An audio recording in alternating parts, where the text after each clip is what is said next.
Halaka, mga kababayan! Matindi po itong pasabog ng isang manghuhula. Hula kay BBM, panoorin nyo. Lahat nagkatotoo. Grabe, mga kababayan. Tumindig ang balahibo ko dito. Pati ako nagulat. Ano kaya ito? Sikat na manghuhula. Mas sikat pa kay Madam Auring. Grabe, mga kababayan. Kaya kumuha na ng kape, tinapay, pandesal, at panoorin nyo ito hanggang dulo, magugulat kayo. Luluwa ang mata nyo dito, mga kababayan. Matindi ito sa mga prediksyon. Lahat nagkatotoo.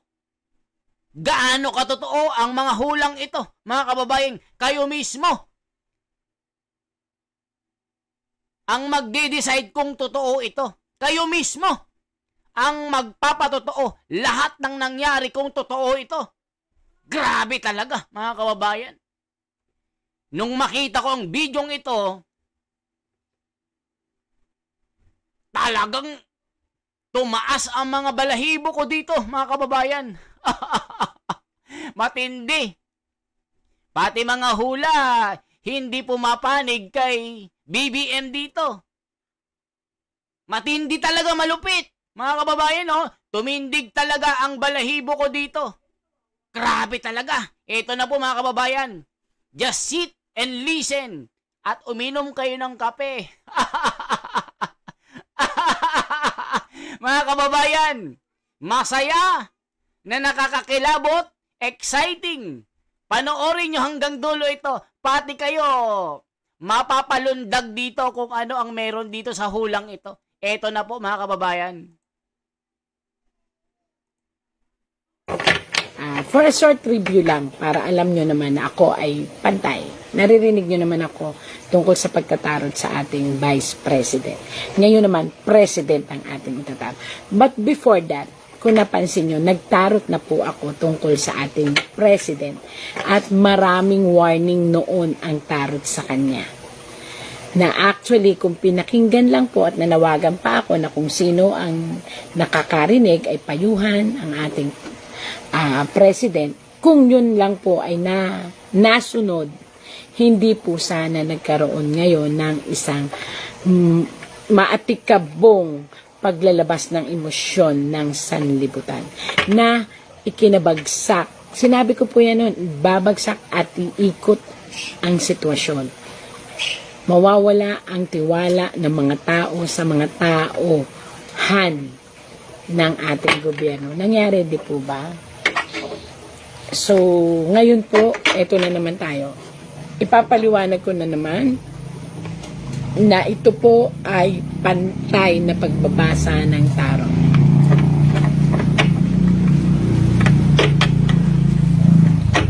Yan, may dumano. Kaya napatingin ako. Gabi ho dito ngayon, kaya medyo creepy. Binabalasa ko lang ho. Para, eto na ho. Para po sa ating President Bongbong Marcos. Kita nyo po ang tarot. Medyo may reflector lang kasi gold siya ngayon. Siya yung feel ko. Pakita mo sa akin kung ano ang dapat kong ipaliwanag at sabihin. Ang lahat ng aking sasabihin ay naayon sa iyong ipakikita at ipagtatapat sa sanlibutan. Bongbong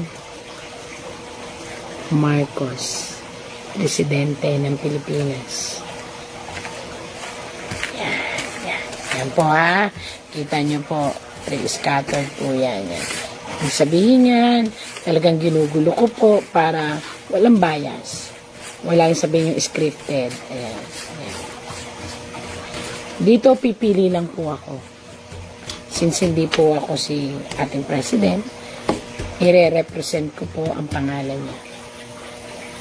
Ay, naglaro pa ako yan.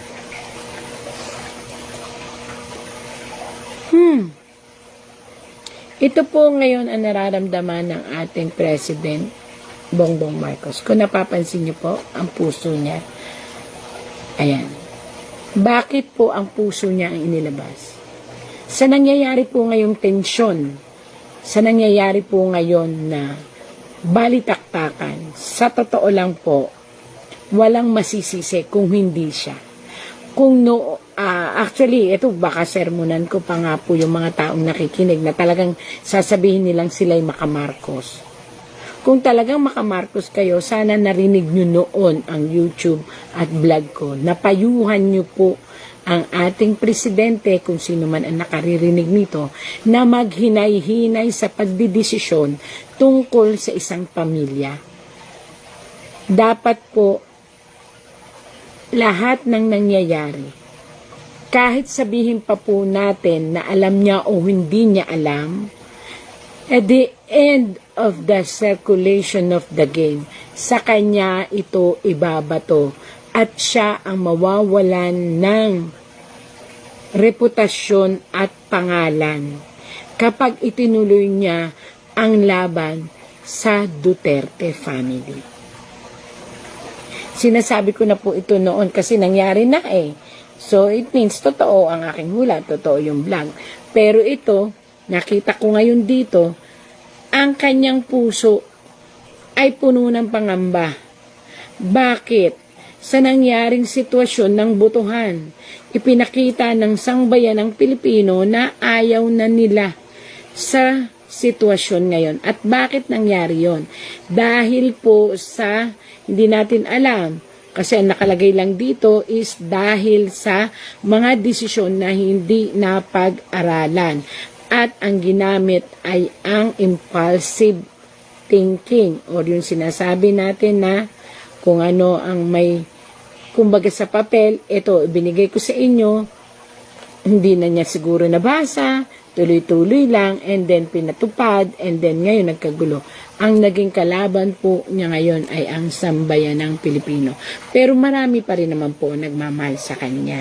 Ayan, ang dami pa rin naman po nagmamahal sa kanya. O yan mga kababayan, una pa lang yan, yung mga sinasabi niya na nagkatotoo. Eh di ba napakaraming galit ngayon ng mga Pilipino mula dito sa pagsabog ng flood control issue na wala pong napapakulong. Yung mga sunod-sunod na kalamidad na binigyan lang ng 5,000 hanggang 10,000 ang mga nasiraan ng bahay. Pag partially, 5,000. Pag fully damage ang bahay, 10,000. Anong gagawin nila sa 5,000 saka 10,000? Ano yun, bahay ng kalapati ang ipapatayo? Eh sabi nga ng kapitbahay ko, pag ako ang binigyan, isampal ko pa sa pagmumukha nila yung 5,000 saka 10,000 ngayon eh. O kaya ngayon, sabi ng mga hula, ingat-ingat sa pagdidesisyon, sa gagawin mo sa pamilya. Yung isang pamilya, nung ginawa, pinahuli sa ICC, pinakulong. O ngayon, nagkaroon ng division ang mga Pilipino. Nagkaroon ng sugat sa mga puso. Hanggang ngayon mga kababayan, umiiyak ang mga Pilipino sa ginawa nilang pagkidnap kay PRRD. Kaya itong manghuhulang ito, may puntos. Talagang nangyari ang mga sinasabi niya na nawala ng tiwala ang taong bayan sa gobyernong ito kasi nga po, nagkamali ang mga desisyon na ginawa. Lalong-lalo na po, talamak ang pagnanakaw, mga korupsyon. Ginawa nilang patay gutom ang mga Pilipino dito. Ginawang tanga bobo. Nag-iimbestiga, walang nangyayari, walang nahuhuli. Si Marcoleta pinag-iinitan. Si Gutesa hinaharang. Kinasuhan ng kung ano-ano. Kaya itong investigasyon na ito, walang kwenta. Ayan ang sabi ng mga komento. Hindi galing po sa akin yan. Tuloy natin. Again and again, kung may nakakarinig po nito na President Marcos po, sana po mapagpayuhan na wag basta makinig, wag basta magdesisyon. Hanggat maaari, i-stop ang lahat ng issue sa isang pagkaing nagbigay sa iyo ng anghang. Kasi kapag ito ay nilagyan mo pa ng nilagyan ng anghang ang isang issue na yan, maniwala po kayo, mapapasok kayo sa dulo. At ang kalalabasan ng pagkapasok, sunog. At ang sunog, pagkawala ng kung anong meron. Yeah.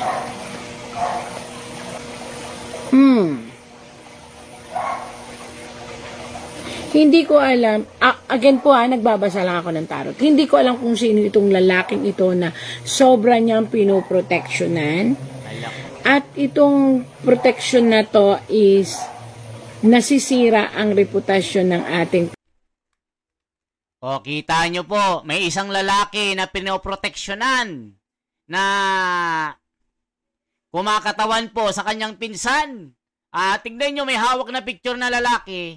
Merong pinoprotektahan. Halaka, totoo nga ito, na makakasira sa kanyang pangalan at sa kanyang political career. Halaka, grabe talagang manghuhula na ito. Totoo nga. President Marcos. Ako po ay hindi po bias. Ako po ay pantay. Binabasa ko lang po ang sinasabi. Ayan po, isang lalaki na pinoproteksyonan niya. Ayan, isang lalaki na malapit sa puso nila. At ito ay may parang matatanggap, may tinatanggap itong kayamanan or pera or what na ibibigay ng siguro parang mayroon silang hinahabol na pera or batas. O, nakita nyo, may tinatanggap na pera. Nako po. Ang sabi ni Gutesa, siya yung mastermind at si Saldico. Ito ay kumakatawan po at lumalarawan sa malaking korupsyon ng flood control issue na trilyones. Na meron pang lumabas sa FB na 3 milyon ang kanilang pinondo para sirain ang mga Duterte. Naku po mga kababayan, matindi itong manghuhula na ito. Nagkatotoo lahat ang kanyang mga sinabi. Tumindig talaga ang balahibo ko dito. Na para talaga sa kanila, kaya ayan may cup siyang hawak, tapos may isda. Ibig sabihin, matagal na itong kayamanan o pera o anuman mahalaga na kaya nasa cup, gold pa yung cup. Ibig sabihin, malaking halaga ito na yon ay mapapasa kamay ng lalaking yon pagkatapos may usaping agreement. Hindi ko alam kung ano ito. Ayan po. Yan ang pinoproteksyonan. At sa pagproteksyon niya po dito, hindi ko alam kung sino itong lalaking ito, ay maaari pong masira ang reputasyon niya bilang isang presidente. Hindi ko po alam. Wala naman po akong alam sa ganyan-ganyan. Binabasa ko lang po. O, di ba nakita nyo po mga kababayan, yung nangyari po, nasira ang kanyang political career dahil po sa kanyang pinsan. O, tignan nyo po mga kababayan, nag-resign po sa pagka-speaker dahil po lahat tinuturo siya na siya yung mastermind. Hindi pa naman sinasabi na guilty mga kababayan, pero marami pong mga kamay na nakaturo sa kanya. Kaya si Saldico nagtatago, pero si Tambuluslos, yung tawag sa kanya, tinuturo siya na mastermind dito. Nako po, totoo nga itong sinasabi ng manghuhula na ito, nakakakilabot po ito. Ang tarot. Isang revelasyon ng inyong tarot na parang ngayon lang kayo nagigising na may 1, 2, 3, 4, 5, 6, 7 tao po ang parang bubuyog na bulong ng bulong sa inyong tenga ang sinunod ninyo. At kung sino man po ito, na 7 taong ito, kung naririnig nyo man po ako, aming presidente, sana po ay hihinto nyo na po ang pakikinig dito sa 7 taong malalaking ito na bubuyog. 7, 1, 2, 3, 4, 5, 6, 7. 7 po siya. 1, 2, 3, 4, 5, 6, 7. 7 talaga. O yan mga kababayan, 7 daw yung bumubulong sa kanya na mga bubuyog. Na lahat ng desisyon na ginagawa ni BBM para sa bansa, sa bansang Pilipinas, para sa mga Pilipino, merong bumubulong sa kanya na parang siya yung puppet. Nakita nyo po, para daw siyang puppet di ba pag bubulong-bulong, may mga tao na 7. O ganito gawin mo, yan, gawin mo yan, yan. Yung pera, kunin natin yan. Yung wag ka nang gumawa ng flood control, puro ghost na lang. Mga kababayan, grabe itong manghuhula na ito. Natumbok ang mga issue talaga. Talagang nagkatotoo, nawala ng tiwala ang tao, nagkaroon ng korupsyon, nawala yung tiwala ng tao, yung ginawa niya sa mga Duterte, magdudulot ang sama ng loob na division na pagkawatak-watak ng mga Pilipino. Pinadakip sa ACC, pinakidnap. O, anong nangyari? Ayan, nasira ang pangalan ni BBM. Nako po, mga kababayan, isa pa po. 7 siya na tao, pero ang isa, hawak mo. Ibig sabihin, nasa paligid mo lang at babae ito. Sana po, lahat ng bulong-bulungan, lahat ng mga request, lahat ng mga pinag-uusapan. Ibig sabihin po, babae, malapit sa kanya, sino pa ba yung babae? Siyempre, yung asawa. Mga kababayan, yung kanyang first lady na bumubulong-bulong sa kanya. Nako po, itigil nyo na po yan. Kung totoo man yung hula, ha? Pangulong BBM, itigil nyo ng duminig or yung mga bumubulong-bulong sa inyo na 7 tao. Nako po. Ay pag-isipang mabuti. Kasi po, nakita po dito na kaya kayo nakabikaka, ayan, kaya po kayo nakahawak ng ganyan. Ang ibig sabihin po nito ay failure ang kalalabasan ng kung ano man pong pag-uusap na iyon.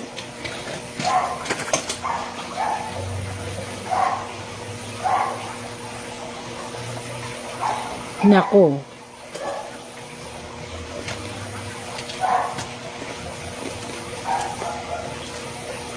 Ang sitwasyong ito ngayon na inyong kinakaharap po ay kinakailangan yung pagkaingatan. Kumuha kayo ng magaling na advisor na tuturuan kayo ng tama. Kasi po, may isang malaki pong pagsubok na darating sa inyong pagkapangulo. At ito po ay tungkol sa mga tao na magpupumilit na kayo ay pababain sa pwesto. Sinabi ko na po yung totoong nakita ko po. O nakita nyo po, marami pong gagawin na malawakang rally. Isa na dyan yung November 16 to 18 na sasamahan po. Papangunahan po ng Iglesia ni Cristo. Milyon-milyon po ang sasama. Sasama rin yung KOJC, JIL, mga Muslim, mga private citizens, public, mga estudyante, empleyado ng mga kumpanya na mayroong malasakit sa ating bayan sa nangyayaring korupsyon. Halaka, totoo nga itong sinasabi ni ate na manghuhula. Wala po akong ayan po, mga tao na pinamumunuan ng unexpected na tao na babaliktad sa iyo. May tao pong babaliktad sa inyo na yun din ang magkakanulo para siguro para linisin ang sarili niya. Dahil nga may ipit kayo sa kaguluhan, yun po ang lumabas sa tarot. At dahil doon, taong bayan na naman ang gagawa ng paraan at magre-request na kayo po ay bumaba sa upuan. So yan po ay parating na pagsubok sa inyo. Nako, mga kababayan, ayan na po ang nangyayari, nagkakatotoo na. Totoo ba ang mga hula ni ate? Makapanindig balahibo, nakakakilabot po, tumindig talagang balahibo ko.